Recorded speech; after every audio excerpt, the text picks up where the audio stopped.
I wanted to say that this conference has been a success thanks to one thing, and that's the audience, that's you, the guests. And to give you just one example, regional authorities are actually the biggest group that has been represented here. So we're glad to tell you that more than 100 people represent regional authorities, and it kind of shows us that this cooperation is really about regional and local. There have been a lot of members of academia, which is actually the second most represented group. There are many people from the government, but also a lot of non-governmental organizations have been present here. So that really means a lot. And I remember talking to one of the participants, and I asked, what organization do you represent? And the gentleman replied, I represent myself, which is still great, because you might have meant a business side, for example. There actually are a lot of businesses represented here. And maybe just representing your own self is still a great thing. So thank you for doing that as well. This forum, the 10th one, was actually also very popular among the youth, which we could have seen throughout the whole event. And the more youth people are in here, the better. We actually could really feel your presence, and also many of the panelists represented that group as well. And if there comes to what is yet to come, actually, I would like to tell you that this is the final session of the conference. How many of you feel nostalgic slash sad about it, that we're parting ways? Yeah. Well, I hope you take some bikes or trains or just whatever you do, you keep on thinking about the impact it has on the environment. And there's going to be no shaming, particularly no public shaming, but I just feel like maybe something has changed among us. And I feel as though a great influence of this very conference has been that we would put it on a very individual level. I talked about it with Mrs. Baiba Lipa, and she told me that she's glad that we really could think of what a personal connection, attachment to the whole idea could be. And she actually represents not just Turku, but she also works for the whole European Union when it comes to the 4 regions that work. And obviously, this has been the first region, but definitely not the last to have a cooperation. And so, but because she really oversees the 4, in a way, she has a lot of perspective of what it means to have this cooperation and how this can actually affect the regions involved. So I am sure that it's going to be great to hear from Mrs. Baiba Lipa, and so I would like to ask for your kind welcome for her. I'm going to do the same.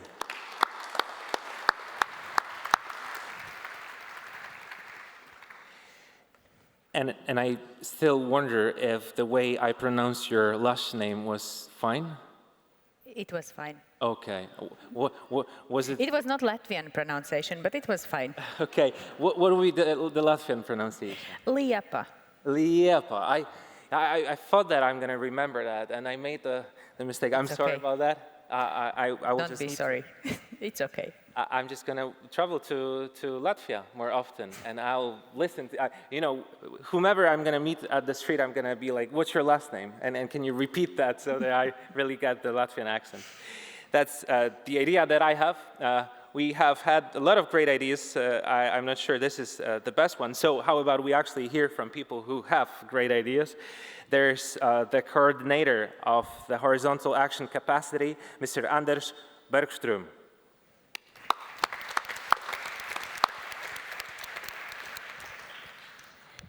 When it comes to people with great ideas, it also is it does make a lot of sense to mention the head of the unit when it comes to DG Regio from the European Commission.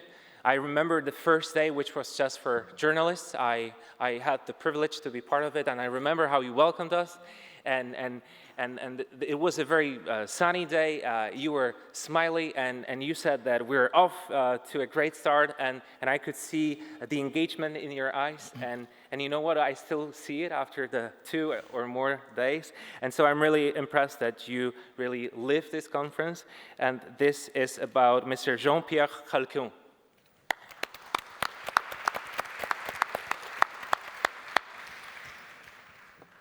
Yes, ladies and gentlemen, this is actually the beginning of a wonderful debate. That's what I believe, at least. What are your feelings, Mr. Jean-Marie? Qu'est-ce que vous pensez? It seems that you have been in France quite a lot. No, thank you for your courtesy of asking me the question in French. First of all, the timing of the forum is very central to the development of strategy, as we are at the start of a new financial perspective. And I think there are 2 important elements for all the Commission colleagues is to see what we are going to take back from all the stakeholders of strategy in order to feed in the programming. And that was certainly an important element of the discussion. And the second element is certainly that it is moral boosting, and it was also extremely important to have such an event in such an inspiring place as Gdańsk, where people decided that they want to change the course of history. 30 years ago, in 1989, they stood up, they decided to challenge the establishment, and they made it. So a source of inspiration for all of us. So it is a little bit of a commitment, maybe. If you're in such a place, then you clearly see the strength and the potential to make a lasting change. Have you been inspired and have you started to think about some possible changes? Yes, but I'm trying to stick also to the agenda we had agreed. You want me to make my intervention now, or it's a bit my point? I would be glad to hear your intervention. Okay. Yes, then for all the audience, first, I'm very pleased to see that you are still there after 2 days of intense debate. I will speak about the next multi-annual financial framework and what is in this financial framework for supporting the macro-regional strategies. And I will speak about 3 things. What is in it globally? What I have taken from the discussion on what do we need to promote, support, boost the implementation of macro-regional strategies, and what are the next steps according to our views.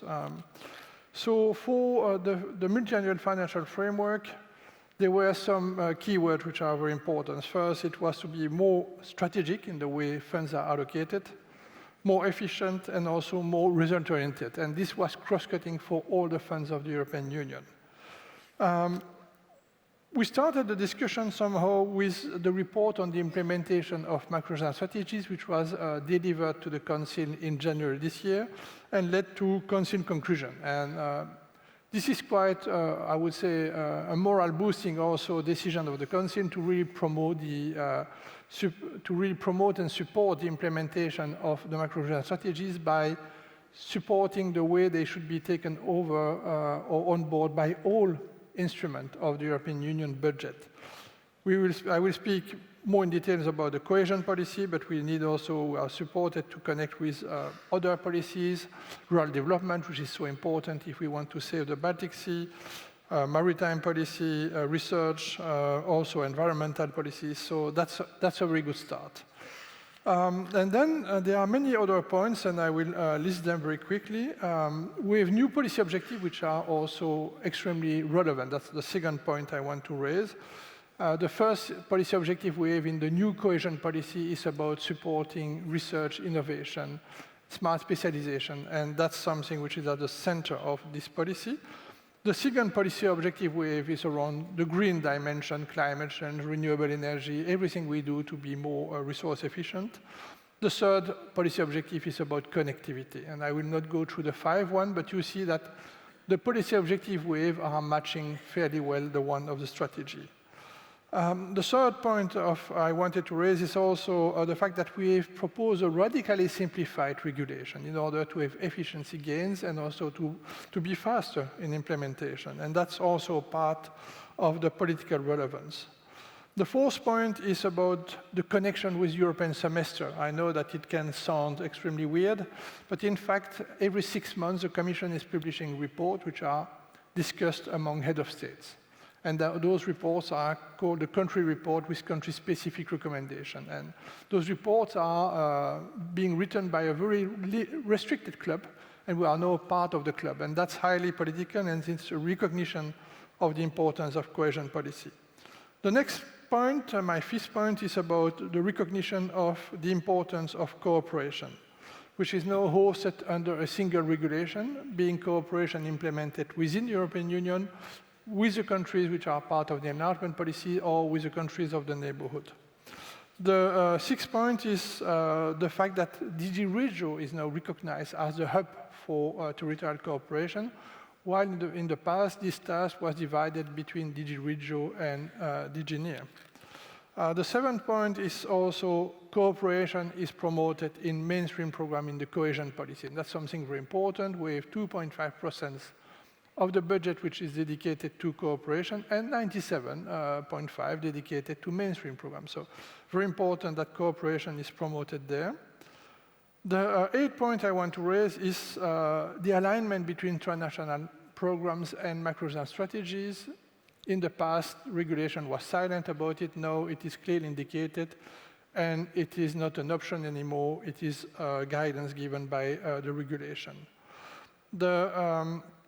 The ninth point is also extremely important. It is a support to the governance of macro-regional strategies. We know that we need administrative capacity if we want to push, I would say, a political animal like a strategy. And now this is clarified also in a specific Interreg-specific objectives. And my last point, which is the 10th point, is the external dimension, which has also some sense as Russia is participating to the Baltic transnational program. So we have the tools to start and to implement in a more ambitious way the macro-regional strategies. And now the next 2 points I want to address is this meeting the expectations or the needs as we discussed them in the last 2 days, and what are the next steps according to the view of the Commission? In the last 2 days, we have been speaking about the implementation of the Baltic Sea strategy, and we have been speaking also about something which is very important, circular economy. And everyone has been saying, we need to have a new business model, we need to have a new economic model, it is a transformational change we need to have, it is a behavioral change. So it's really a profound change that is needed. And if we want to drive this in a sub-region, there are 2 things that we really need.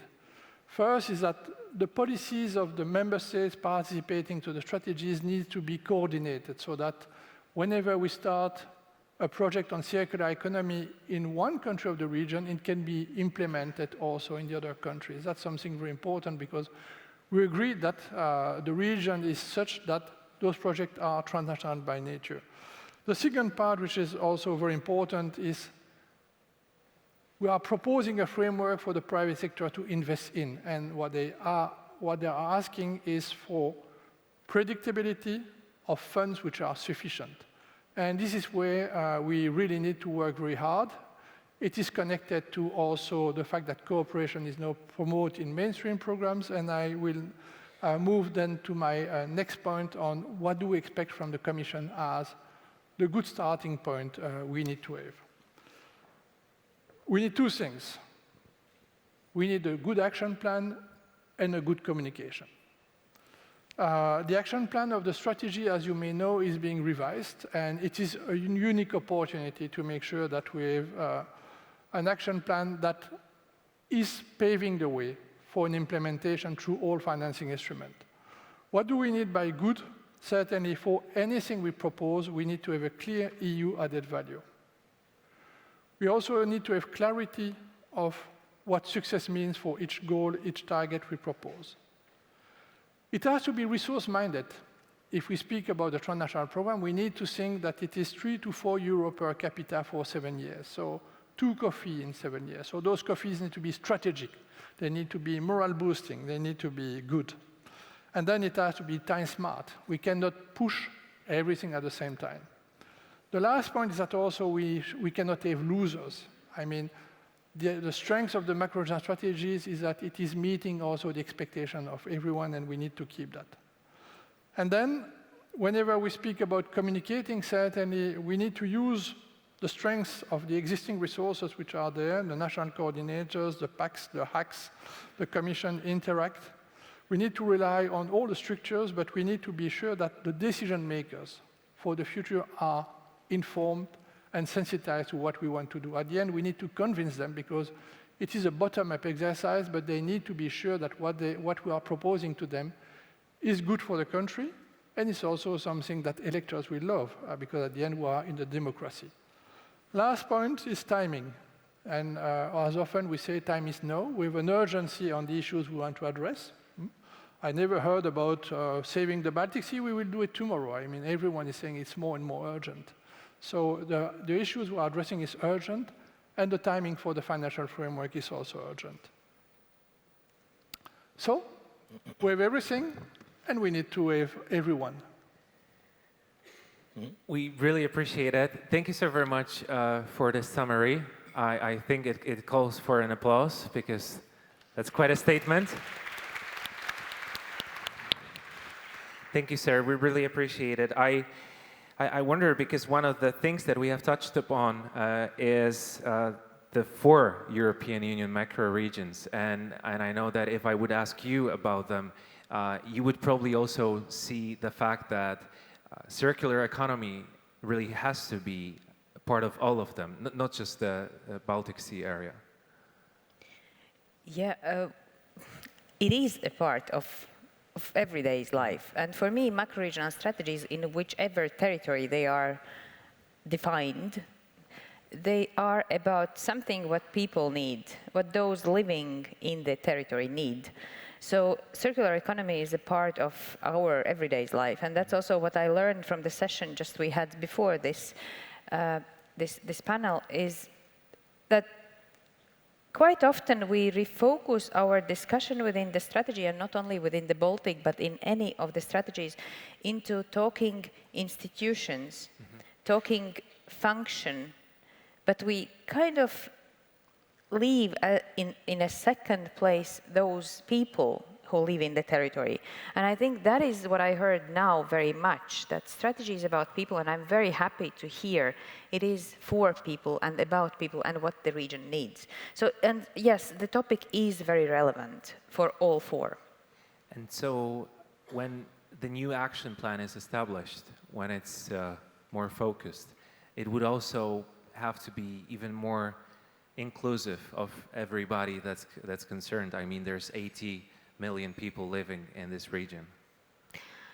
I think that's another thing that was again highlighted, and also Jean-Pierre mentioned, it is what we communicate. What is the strategy about? And strategy as the framework is maybe not too much for whomever, but for those made responsible for implementing. The outcome, the impact, what it brings, is for everyone. And it is how we tell about the strategy, because strategy, the terminology we use, all the buzzwords we use are quite complicated. And yeah, you may have even a good laugh when you read them all through and when you try to pronounce them. But when it comes to what is real thing, what strategy brings, that is important. And that should be communicated in a simple words so everyone can understand. I would like to hear from Mr. Bergström. How would you relate to what we have heard from Mr. Jean-Pierre Halquin? Well, I'm working since 10 years with this strategy and working with the implementation. And I would say, first of all, I think that we have achieved a lot in these 10 years. It's, we started with the 3 no's. We still have the 3 no's: no new institution, no legislation, and no new funding. We started, and we still have quite limited resources for the coordination. And we started with a completely new concept. And that's why it's so nice to be here in Gdansk with the inspiration from this, what happened 30 years ago here, because what we are doing in the macro-regional strategies is that we reintegrate Europe. This is a new way of working closer together, and it's spreading. As you hear, there are 4 macro-regional strategies.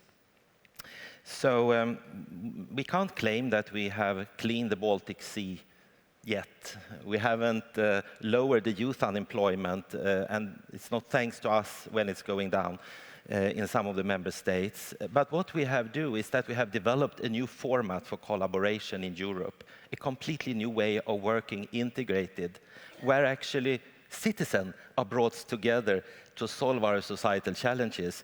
So I would say that this is a great achievement that we now see. Also that you said there are many regions here, because there is a lot of stakeholders that now are involved. But it took some time, because it's a new concept. So it takes the time to make it work. Speaking of the 10 years, do you think that the concept has grown more mature? Yes, definitely. And it's certainly been a hard job. And it's also, we usually call these strategies laboratories for a new Europe. And they are really laboratories, because these are, in the political scientist formulations, experimental governance. So no one have done this before us. So when the Baltic countries here around the Baltic Sea started, there were no guidance, no one to turn to and say, how do you implement the macro-regional strategy? So that's why certainly when we are changing something in Europe, certainly it takes time. But I would say, argue now, yes, we have matured, we are ready to really take off. So I would say I'm very optimistic about the future. You just mentioned the time factor, that it does take time. In his presentation, Mr. Halcyon has referred to faster implementation that would be appreciated. Is there maybe an idea of how we could put this into action, Mr. Halcyon?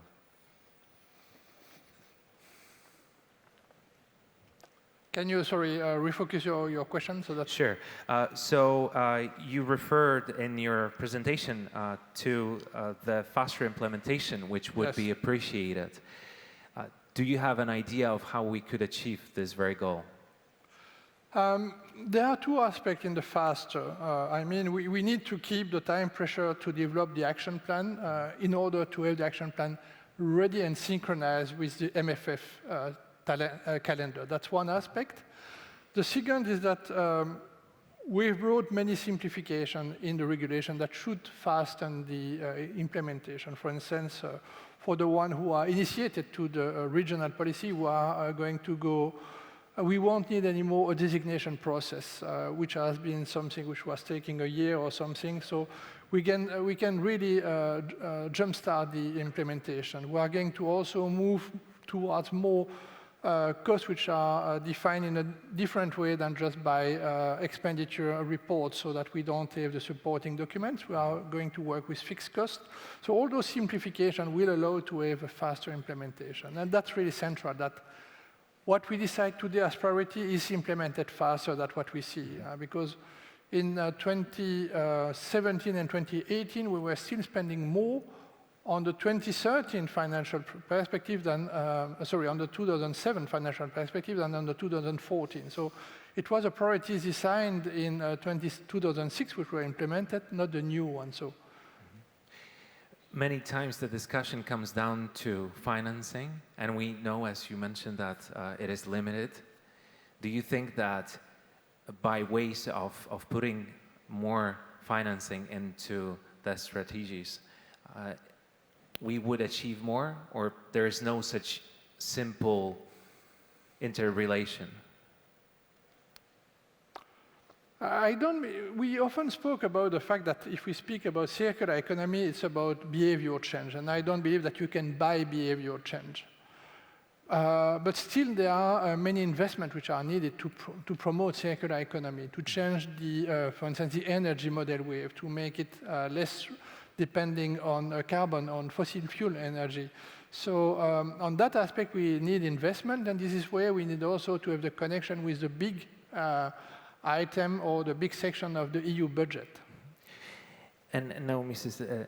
Lipa, I'd like to ask you about the next financial perspective. Do you think that we're at a defining moment? And I'm not expecting any nitty-gritty or details, but what's your...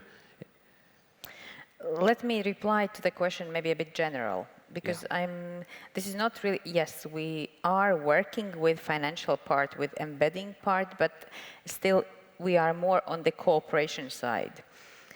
What I think, and what we also talked in the session, Reduce, Reuse, Rethink macro-regions, was about that macro-regional strategies actually are serving us strategic frameworks. And if they are well recognized, they can be very well used to allocate financial resources that are not actually too limited into something that is really priority for the territory we refer to. We also heard in the session, and we know from the practice when working with macro-regional strategies, that there is a lot of silo thinking, and it is really needed to break it down and to get together, because all the strategies, all 4 macro-regional strategies, also sea basin strategies, are about getting together, coordinating better, cooperating closer, not doing like I do my part, Anders does his, and then Jean-Pierre comes in with his part, but to find what is the connecting point and to make an impact on the territory. So this fragmentation, territorial and also sectorial and also structural fragmentation, is something that we would need to avoid. And I think that's also, I think macro regions are in a privileged situation because there are defined priorities. And you know that there are global trends that influence territories. We may try to ignore them, but I think we are losing if we are ignoring. How would you relate to this, Mr. Bergström? When it comes to funding, it's not that we don't have enough funding in Europe. So, I mean, the resources are there. But I would say you can compare it with a company. When you have a startup, you don't need that much money to start to develop the methods and methodologies and find the market. But when you when you have found your how to say, product, then you need to accelerate. And this is where we are now. And you can say that the Interreg programs have served us very well for the first 10 years to start. But now it's time to go into the mainstream program, to the more bigger structural funds. And this is where alignment of funding is crucial now, in particular when we go into the new budget. So I would say alignment of funding is one of the key questions, but it's not the only one. We are doing well, but I would say we also need to work more on forwarding policy recommendations, make sure that it leads to policy impact. Because now we have the machinery working, but we need to see that they really lead to the impact. So funding and policy. And then I would say the third thing that we need, capacity building. Because I said we have developed a new concept of working in Europe, so no one have known how to do this before. So we need to invest in capacity building for all actors, not just for the policy area coordinators, but everyone, civil society and others that are involved. So acceleration would be kind of appreciated. This is what will happen now if we have possibility to embed the macro-regional strategies in a good way in the structural funds, yes. Do you also see acceleration coming and somewhat related to the finance? You asked someone who believes it will. What should I answer? That was maybe a little bit tricky when it comes to asking you, but I guess that what Mr. Bergström just said, that we've had the 10 years and that we have been in this development stage and that the project is now reaching its maturity. This really calls for bigger steps to be done. So maybe my natural follow-up question to you would be, what kind of future would you wish for the European strategy for the Baltic Sea region? What would be a dream come true? First of all, we should maintain the level of ambition. I mean, the strategy was extremely ambitious from the start in 2009. It was a precursor. I mean, at the time where they defined the saving the sea objective, I'm not sure that everyone believed it was so important. So there was a precursor element also in the way the priorities were balanced between supporting the environmental pillar, but also leaving no one behind in terms of having all citizens benefiting from the strategy. Now, for me, the success will be in order to deliver clearly what success means in 2027. And I know that it is a two-phase answer, but for me, as Anders said, we have reached a stage of maturity. And if we have reached a stage of maturity, we need to be able to deliver good planning. And that should be our ambition for this year. And from there, we need to build, because I think that if we have the good narrative, the good planning, and the good communication, the politicians, the authorities who are speaking with are already sensitized to the goal, and they will follow. Do you think that we really can surely say that a platform to accelerate exists and that we're ready to take upon these challenges? I do believe in it. I really believe that we have, throughout those, I had the privilege to be with the Baltic Sea Strategy since March 2010. So I have seen a lot happening, really a lot, a huge development. I think also the structures, the grounds, the foundation is built well. Yes, there are some gaps still to address, but there will be always. And it's time to move on and to build on and to develop further. It is very good strategic framework that would need to be used. And what I hear in this forum a lot, and what is a message that I take home, and I hope everyone else takes home, is that we are all responsible and we all play a role in it. It is not that someone will come and things will happen. So this is the message. And I believe we are well on track. Mm-hmm. Would you like to? I wonder what the message would be that you take home, Mr. Bergström. I feel that we are definitely on the right track, but we need to be better at communicating. We talked about this, all abbreviations, PAX, HAX, and whatever we have. And I think we need to communicate, as I said, this is to reintegrate Europe, and it is citizen-driven, it's peer-based, and it is engaging. So I hope for the future that we can engage many more people now in these platforms that we are developing. We call them flagships, because there are room for them, many more than we have today. So this is what I hope, more people in the strategy. The youth camp being a good example? Yes, absolutely. We all discuss how we can integrate further. I mean, we have a lot of young people working in these platforms already now. For example, on combating early school leaving and the youth unemployment, where a lot of youth organizations are already involved. But we welcome more, and we need just to find the formats to integrate them better. I guess the great format or a good idea would be to make it really inclusive again, so that it's not just the youth or just the elderly, but it's more universal. That was one of the messages in the workshop, again, I'm referring to, sorry, for self-promotion. But it was really that let's maybe leave this separation of different groups a bit aside. Mm-hmm. But let's just try to involve everyone and find the role for everyone. And to kind of get out of the silos. Mm-hmm. To get out of the comfort zone and start communicating with each other. Yeah. Would you, Mr. Halkel, also take this kind of a message from the conference, or maybe there's something else that you have focused on? No, I think that since the strategy was launched, as we all agreed, the goal remained extremely relevant, and they were precursor when they were defined 10 years ago. What we still need to show is that the strategy is benefiting to everyone in the area. And I just looked before coming here at the Eurobarometer, which was published 2 years ago, and only 1/3 of the Polish people were aware that there was a strategy for the Baltic Sea region. So their communication has not been as good as we expect. And this is maybe also one of the crux of the challenge is really to make sure that we now use all the tools which are available to us to make sure that citizens are aware. And I mean everyone, so it's social media, but we need to go beyond social media because not everyone is on Facebook or on Twitter. That's right, and as Mr. Bergström has suggested, maybe a little bit fewer abbreviations, just making it simpler. A better language, certainly. Yeah. And for me, it's also very important that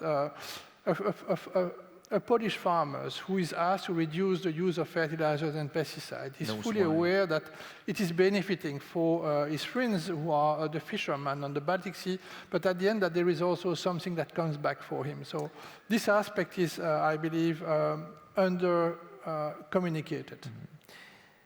Some marketing specialists, including Simon Sinek, say that you should always start with the why. And maybe that has sometimes been missing. We would hear a lot about the initiatives, the fundings, the crazy, the great names and the abbreviations, but maybe not always why the given farmer should actually worry about that. So that would be a great suggestion for the future, I believe. Yes. Thank you very much. I know that we have a question from the audience.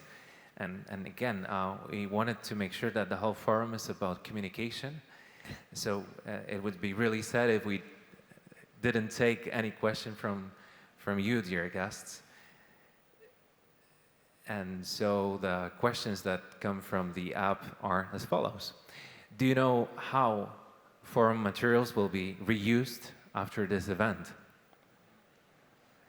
Well, first of all, we have all the materials that you can use, and we will make sure that all the presentations are available. But I know that this doesn't really reply to the question. What is true is that the food will be given to organizations that are in the metropolitan area of Gdańsk. So we'll make sure that nothing is lost. And as you know, the plates, even if I cannot promise that all of them will be eaten. Some people really complain to me about them being a little bit too dry to eat them. Some spice would be good. I guess they will also be responsibly recycled or just composted maybe. And so that kind of replies to the question. I'm pretty sure that we will really do our best to make sure that this forum has been very ecological.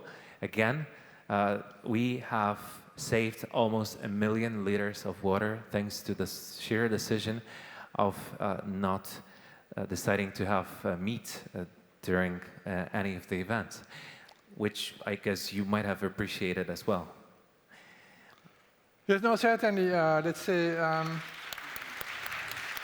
I've been in my previous job, I was in charge of food security and nutrition, and also adaptation to climate change. And we funded a very impressive study, which was a long shadow of livestock on climate change. And certainly there, we need to be responsible and reduce meat consumption in Europe. Not everywhere on the planet, in Africa is different, but in Europe, we need to be more selective on the type of meat. And I don't say that we should not eat meat, but we certainly should reduce meat consumption globally. Thank you for that. What will be the key message from this forum to the citizens? Maybe this could be a concluding question to all of the panelists. If that's okay, we will start with you. Okay, not the easiest part.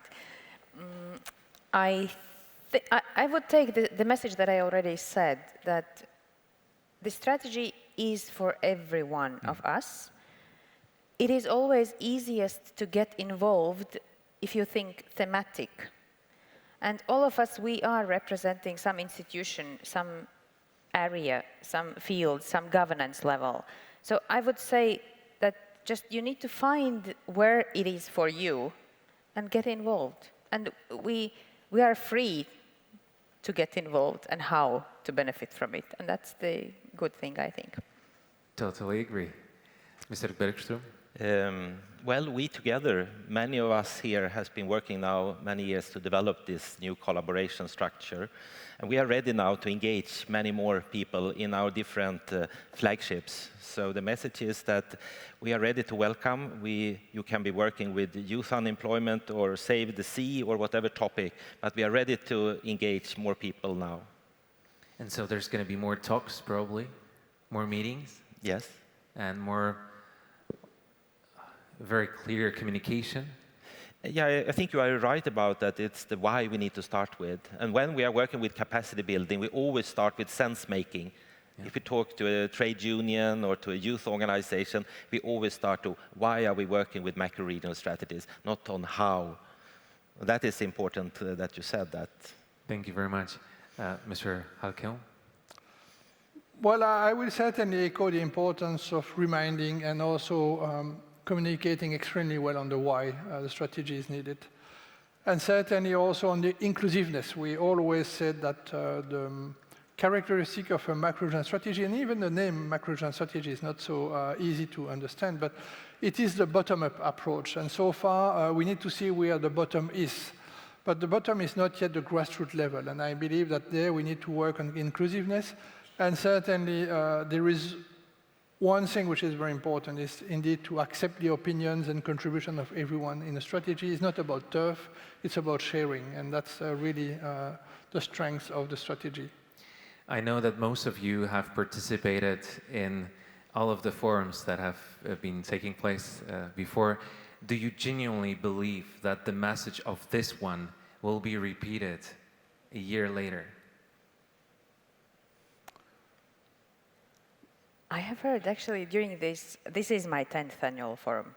And I keep on coming here and I keep on hearing quite the same message, but it's never exactly the same. Because we never come back to where we were in 2010 or 2011. We are always developing, but still those core issues are important and we keep on repeating them. Mm-hmm. I would say that we thematically have been discussing a lot of these topics before. But as I said, we didn't really have a good response how to deal with these in the format. So that's why now I would say the last 2 years we have been able to say, yes, we know now how to implement macro-regional strategies. And then you can work on youth unemployment. I said you can put in different thematics. But the thematics you certainly recognize from year to year that they are here. Mr. Halkel, you probably would also emphasize that it really does take time and that there's no time to waste, but the 10 years have definitely not been wasted.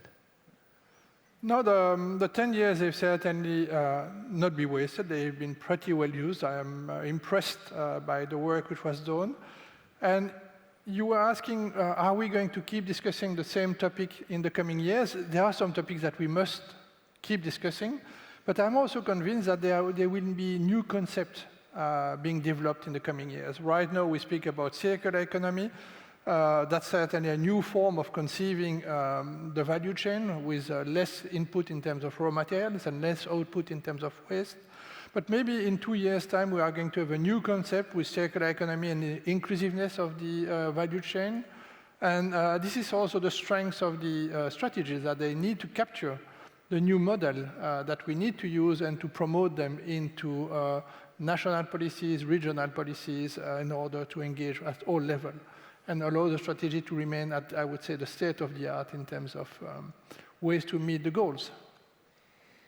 Thank you. Engagement as one of the key words, and also focus on an individual and making sure that everybody is part of the equation and that nobody is left out. There actually is quite a number of people to think about. That's 80 million people in this region. And obviously, there are 8 member states, and there are some more countries. There would need to be a lot of dialogue. But this place, and the fact that this is happening for the 10th time, really gives us a sign that we're ready and that we will not take any step backward. I hope that this is the message. This is certainly the message, and I will nod with everyone, and we're all convinced, otherwise we should not be here. Certainly, I don't believe that we can do the job without believing that we are going to deliver. But at the same time, to confirm what I just said, I don't think that any of the goals of the strategy will be questioned in the coming years. That the need to save the sea, and I'm also looking at the colleagues who are going to close the forum, that the need to save the Baltic Sea will be challenged in the coming years. That the need to have also a more inclusive economic development, or the need to maintain the competitiveness of the region will be ever challenged. So. That's it. I hope that you don't mind. I have this idea to finish this very panel, taking into consideration how many countries all of our guests represent, and that we can also refer to our national background. And I thought that maybe we could just say, I would like to thank you for participating in the panel in your own language. So if you don't mind, I'm gonna start that. And you just start with your name, okay? Nazywam się Maciej Kauc i serdecznie dziękuję Państwu za uczestnictwo w tych debatach. So you want me to say thanks for participation in this? In your language. Okay. Paldies visiem par dalību šajā forumā. Tack så mycket för att ni har deltagit i konferensen. Jean-Pierre Elquin, et je vous remercie d'avoir participé à ce forum extraordinaire. Big round of applause. Thank you very much.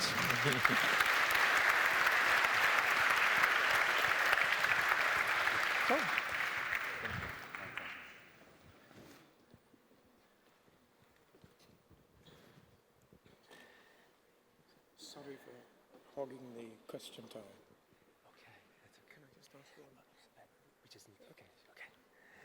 Thank you very much. Now, on behalf of Mr. Roger Rydberg, we're going to hear from the Secretary General of the Baltic Sea States Sub-Regional Cooperation, one of the co-organizers of this wonderful event. Let's meet Ms. Ann-Irene Saternes.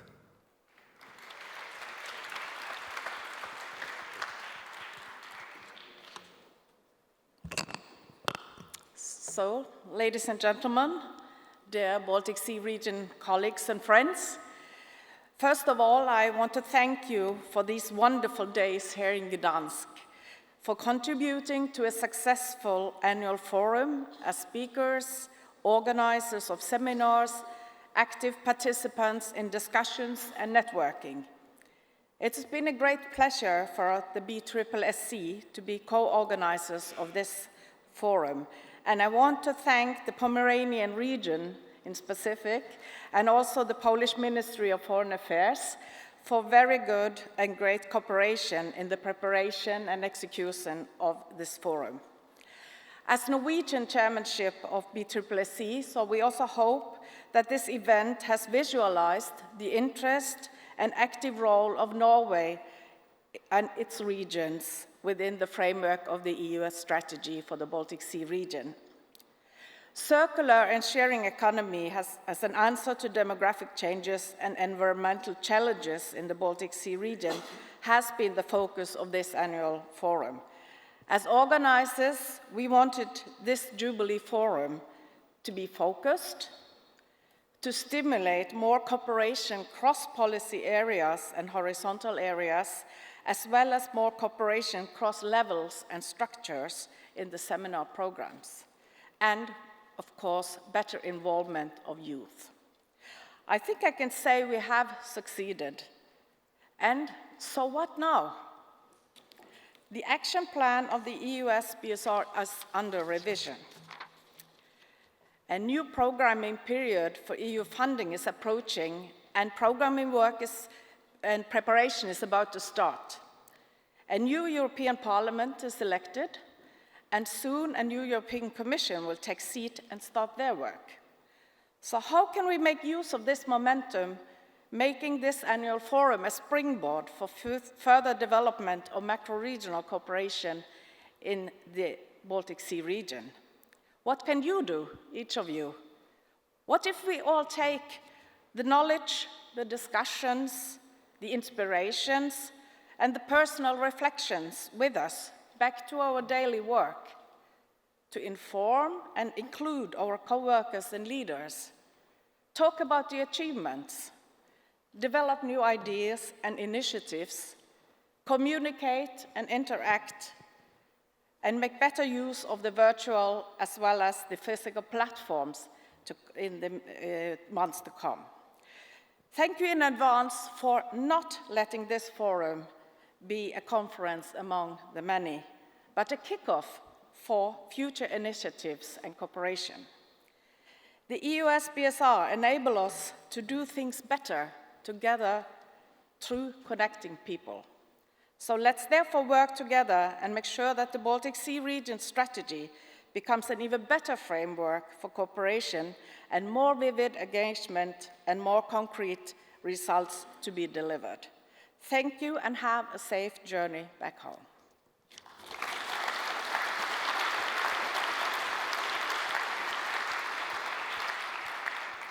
Thank you very, very much. And last but not least, I'd like us to hear from the very host of this meeting, the Marshal of the Pomorskie region, Mr. Mieczysław Struk.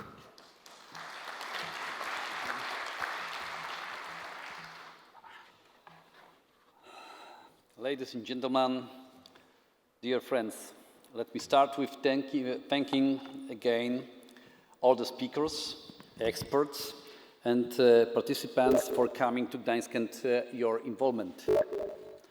While summing up the forum, I have to bring back the challenges we face. These are mainly rapid changes in technology, loss of trust in democratic institutions, demographic changes and migration of people, and first of all, climate crisis. We have to realize that the situation is extremely serious. About 1 million species are endangered, and more than 2,000 conflicts over natural resources are taking place. This is really a warning message for all of us. That is why I do believe that actions are needed really quickly to make the best use of the still existing positive potential, so we can address many of the challenges mentioned. We cannot just be waiting for experts to devise new innovative solutions. We have to act in a really ambitious way to bring a serious change now. It is our chance for innovative solutions and better, healthier life. What I see as necessary is fundamental transformation of economies and consumer habits, systemic solutions in legal and economic systems coupled with individual actions on all levels, coherent and non-sector-oriented global solutions, proper education since early stages, involvement of media, including social media, with a big change of narrative which should be more attractive to all generations, and strong involvement of youth. There are also actions we should undertake in the Baltic Sea region, such as annual Baltic Sea dialogue continued, but with stronger involvement of political decision makers, business, and academia. Establishing a Baltic platform for a circular economy as a public-private collaboration tool. Implement innovative actions like Baltic Circular Cities initiative, which should be educative, involving, and fun. Closer cooperation with global players and promotion of their initiatives and policies.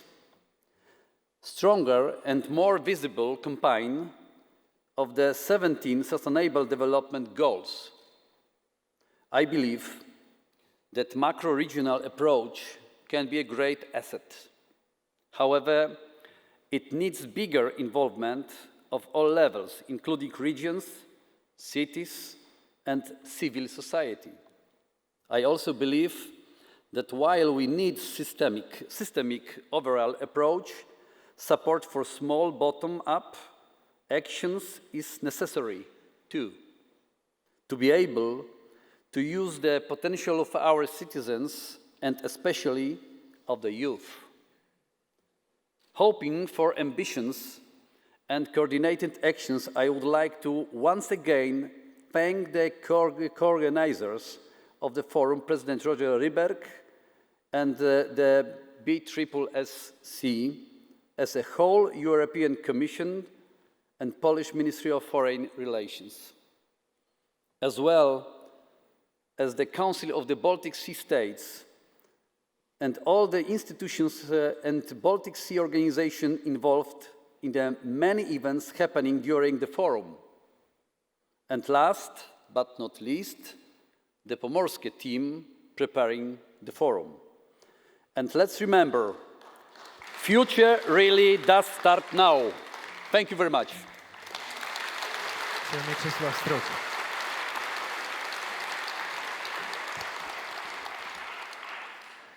Thank you for this great message, and thank you for the optimism it brings to all of us.